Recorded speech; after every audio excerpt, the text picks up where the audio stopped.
Hello everyone, welcome back to our channel. மூன்றாம் இடை பருவத் தேர்வு 2025 6ஆம் வகுப்பு அறிவியலுக்கான ஒரு ஒரிஜினல் கொஷின் பேப்பர் தான். டோட்டல் மார்க் வந்து 50 mark Tamil medium question paper. Third midterm test 2025 6th standard science.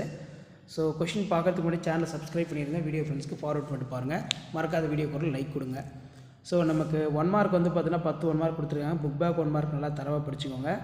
Plus இந்த கொஸ்டினில் வந்து பார்த்திங்கன்னா கோடிட்ட இடம் சரியா தவறா அதே மாதிரி பொறுத்துக்கெல்லாம் கொடுத்துருக்காங்க. 2 மார்க் பொறுத்த வரைக்கும் ஏதேனும் 5 வினாக்களுக்கு விடையிடி காந்த துருவங்களின் ஈர்க்கும் மற்றும் விளக்கும் தன்மையினை குறித்து எழுதுக. காந்தங்கள் அவற்றின் காந்தத்தன்மையை எப்பொழுது இழக்கின்றன? ஏதேனும் 4 நீர் மூலங்களை கூறு. ஆர்டிக் மற்றும் அண்டார்டிக் பகுதியில் உள்ள நீர்வாழ் விலங்குகள் எவ்வாறு உயிர் வாழ்கின்றன? சூழ்நிலை மண்டலம் வரையிறு. பின்வருவன உருவாக்கும் மாசுபாடுகளை எழுதுக.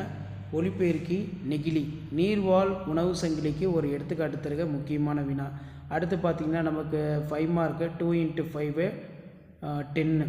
காந்தத்தால் ஈர்க்கப்படும் பொருட்கள், காந்தத்தால் ஈர்க்கப்படாத பொருட்கள் ரொம்ப முக்கியம்.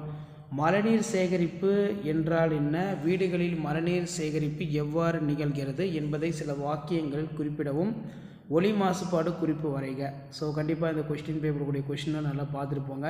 இதில் இருக்கிறதுனால டெஸ்ட் எழுதி ப்ராக்டிஸ் பண்ணிக்கோங்க. ஸோ இதான் 6th standard science third midterm test February 2025க்கான கவர்மெண்ட்டோட ஒரிஜினல் கொஸ்டின் பேப்பர். ஷேர் பண்ணுங்கள், சப்ஸ்கிரைப்